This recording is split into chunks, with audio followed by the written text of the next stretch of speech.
up, what up, what up, what up, what up, what up, what up? What's good? What's up, people? It's me, L Teddy 27. I'm a teacher. I'm angry. I have chronicles. And these are they. So I am here to give you your retro review. Now, let me start off by saying that YouTube, for whatever reason, I can't find my season 2, episode 2 of A Different World review. So I'm going to do a double review this time. So we'll be reviewing episodes 2 and 3.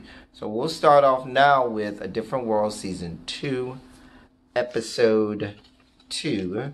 And the title of this episode was Two Gentlemen of Hillman.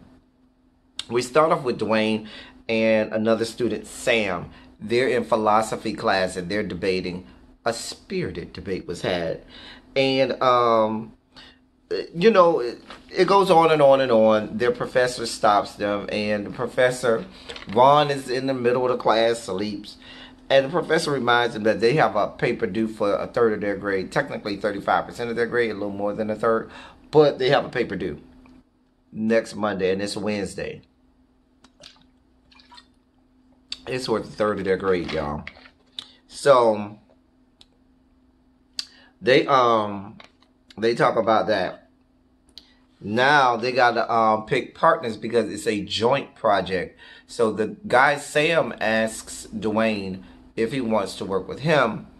Dwayne wants to say yes, but Ron quickly reminds Dwayne that, nah, you promised me that you was gonna be my partner. Now, if it was me, Ron I would have been, listen, I don't play them games about school and about work that I need to get done. You could be my friend, you could be my mama. If I don't feel like you can help me get it done the way it needs to and somebody else can do it better, we're going to do that. And you can be in your feelings later. Anyway, Dwayne was asked by Sam to be, I've said that. Dwayne tells Sam no, okay? So then, after everybody leaves and before they leave class, Dwayne tells Ron, okay, we need to go to the library and start studying and getting everything together for this research paper. Ron sees this girl that he had been trying to get with, and the girl tells him, don't you want to, come and go do the do? And so Ron is like, hell yes. And so Ron tells Dwayne, listen, I'll meet you at the library in 30 minutes. Make that an hour. Ron didn't get there for another 2 hours. So at the library, before Ron got there, Freddie is there. And Freddie is, and Dwayne's trying to study, but Freddie comes and she's trying to flirt with him, and Dwayne is having no part. So he's like, girl, what are you doing? And she had on this frumpy, old, homely ass dress on because she's supposed to be doing an interview at the pit to work for Mr. Gaines. And, child, I wouldn't have hired her either with that outfit she had on. Looked a damn mess. Ron finally comes after 2 hours. He brings index cards. Now, while kids today may not think that that is important, back in the day, if you were doing a research paper, index cards were so vital. They're as vital as doing a research paper today and being able to have the different tabs on the top of your internet browser. Just like you need to have multiple tabs, you need to have a whole lot of index cards so that you can do real research. See, kids today will never know what real research is. They don't know what it means to go to the library and have to actually pick out the books and read the books. Not read an excerpt of the book. Not have somebody give you a summary of it. Not being able to search Google or Wikipedia for it because Google and Wikipedia were not invented yet. None of that. You had to go and do real research. For real, for real. These kids will never know. They get stuff instantaneously. We got stuff by getting the book and reading about it. I'm just saying. They'll never know. Anyway. So Ron brings the index cards. And they get to studying. Back down to the pit. Mr. Gaines is interviewing for the job. Freddie came up first. Freddie looking all frumpy and homely. Freddie ain't got no experience. Mr. Gang gives her a potato and say, peel this potato. Baby, she butchers that potato. Kim come in there. Kim said, I've been working at this burger joint at my home since I was 14. He hires her. Freddie's in her feelings because she didn't get hired. But she'll be alright. Back down to the library, we see Ron is not there. Dwayne is flirting with some chick.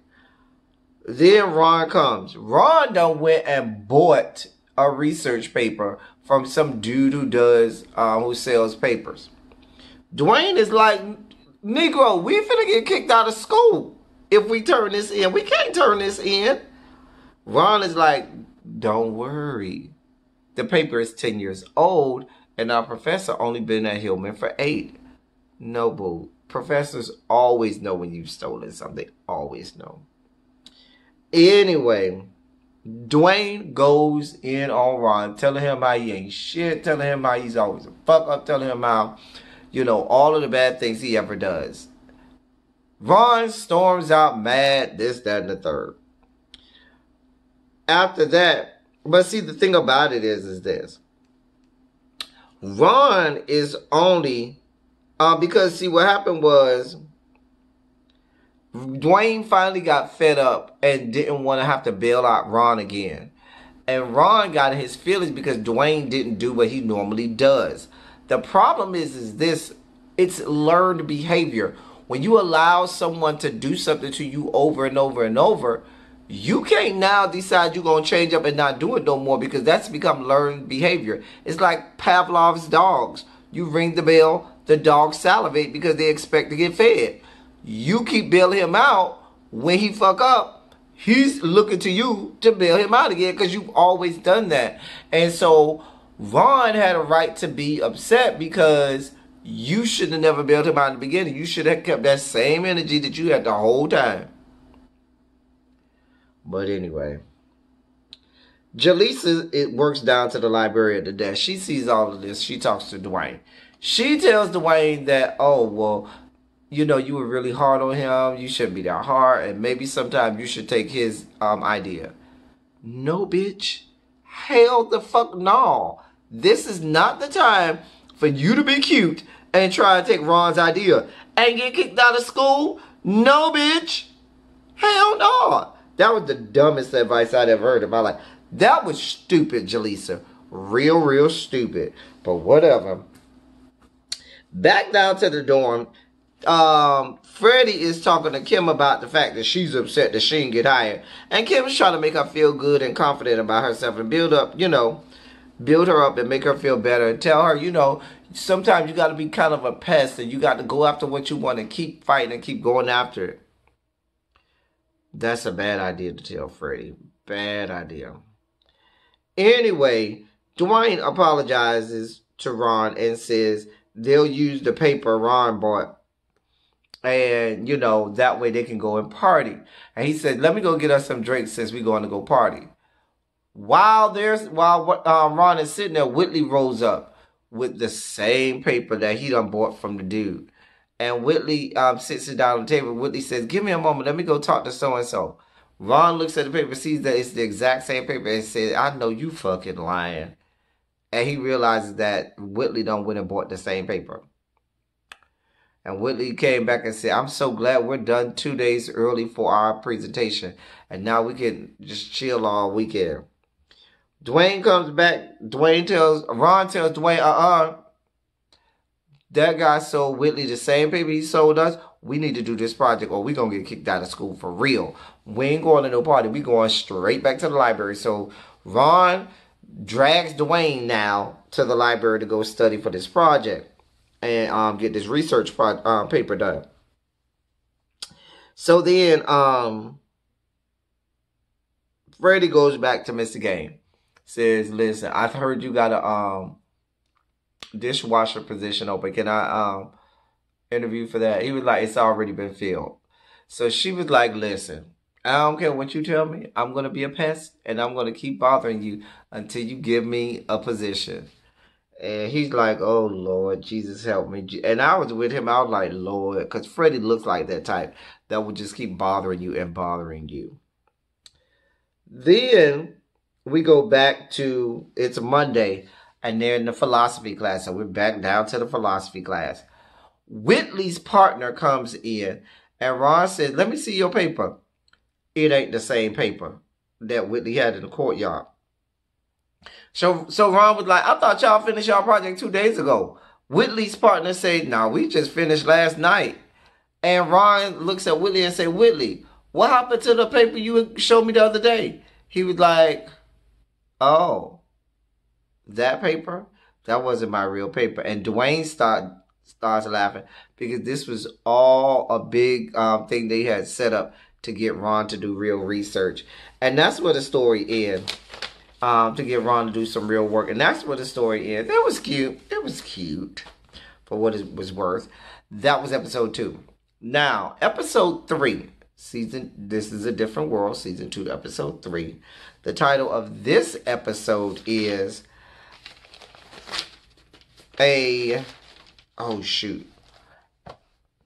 Some Enchanted Late Afternoon. Now, Walter and Jaleesa are arguing about curfew. The girls got one curfew, the boys got a later curfew, and the boys always end up taking the girls back to their curfew later than they're supposed to go. Jaleesa is arguing with him about it. Why Jaleesa is arguing with Walter about it, except instead of Letty arguing with Walter about it, is beyond my level of concern. But I guess, because Letty is the dorm director for the female dorms, not Jaleesa. But I guess. Anyway, Jaleesa notices Walter is staring at her, like giving her the eye, like ooh, that stare.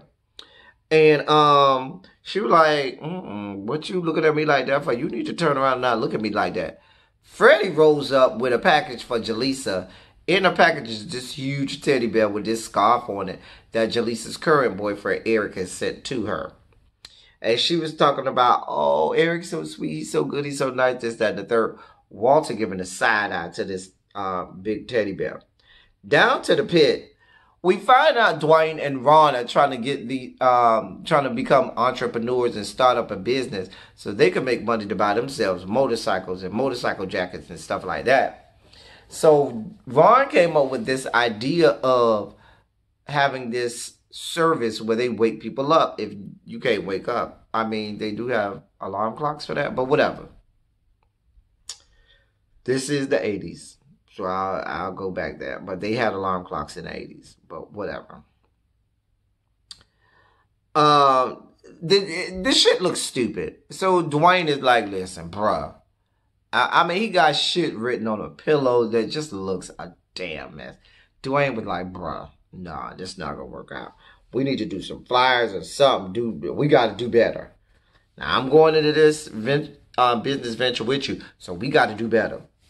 So then we see them down to the dorm. Now, Ron, the next day when they're at the dorm, Ron went and talked to some radio DJ, and I got the radio DJ to say, listen, if y'all can wake me up at 5 a.m., then I think he said, yeah, I'll put y'all he's going to compensate them some way. I thought he said that they was going to play their commercial on the radio or something, or he would, talk about their business on the radio, or maybe he was going to get them some money. I don't know. I can't keep up.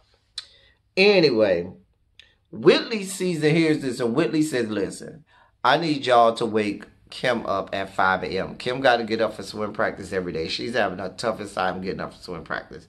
And that alarm that she got is bothering my spirit.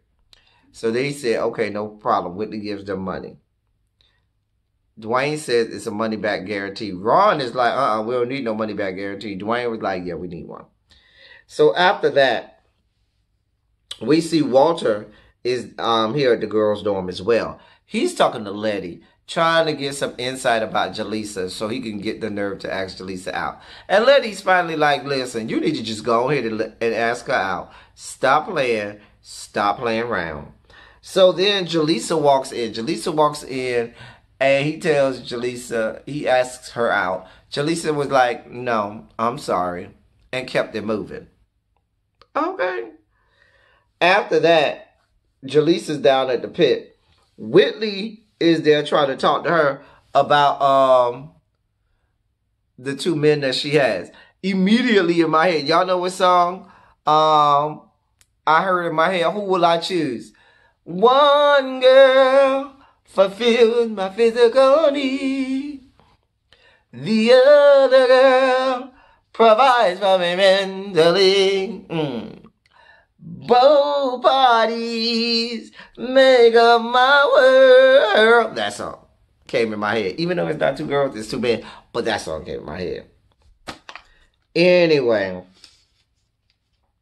While they're talking, Walter comes up. So after Walter comes up, he tells her, listen, you're the first woman in history that turned me down.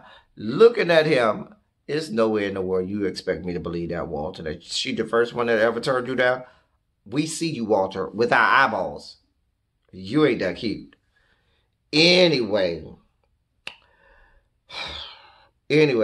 But she reminds him, listen, I got a whole ass boyfriend over here. I can't be going out with you. He was like, on a date with you. He was like, it's not a date. It's just two friends going to dinner. Aren't we friends?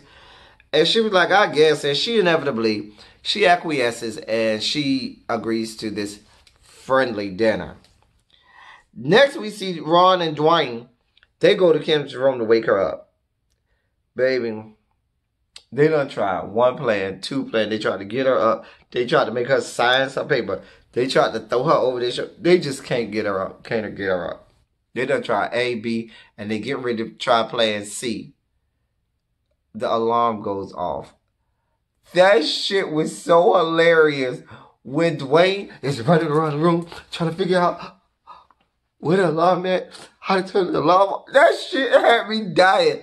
I was over here in my fucking house dying at Dwayne. That shit had me rolling. Whitley, with her fucking sleep mask on, cannot see a goddamn thing, gets up, turns off the alarm, and ceremoniously holds her hands out as if to say, give me my money back, because y'all couldn't even wake this whore up. And Dwayne gives her the money. It was so hilarious. That whole scene was hilarious. Jaleesa and Walter go to dinner. Now, they having this conversation about his prom or something. I mean, I don't know, child. It's going back. It got to be going back to the 70s or early 80s, because he's talking about having the powder blue tuxedo with the ruffles and the patent leather white shoes and the cummerbund. And that shit is like from the 70s, very, very early 80s. Anyway, so there was this other table that ordered something called lobster diavoli or some mess like that. Anyway, Walter was like, do you want to? Jaleesa was like, yeah, but you got to order it a day in advance. He was like, okay. So he talks the waiter into giving it to him. Enrique is the waiter. He talks Enrique into giving him the other table's dinner for $25. And he does it. And so after that, goddamn.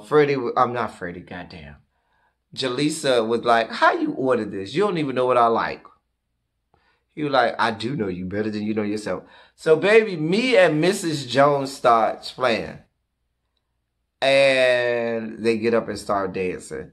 Now, Sinbad is over here dancing fast and shit. Y'all know me, Mrs.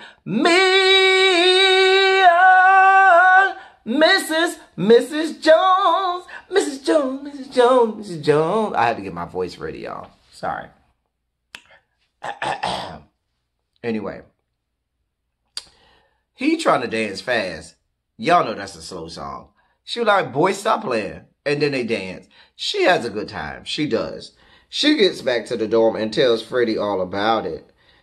And Freddie was like, so no more Eric. And Jaleesa was like, no, Eric is still my boyfriend. Freddie don't buy it. And don't none of us buy it either. And that was the whole episode. It was real cute. I laughed. I definitely laughed. That was both episodes. I apologize, y'all, that I had to do 2 episodes in one. But I don't know what's going on with the tube of you. So I had to get her done. But we all caught up now. And we'll be back for episode 4 at some point. That's all I got for y'all, ladies and gentlemen. Thank y'all for coming. Y'all drive safe.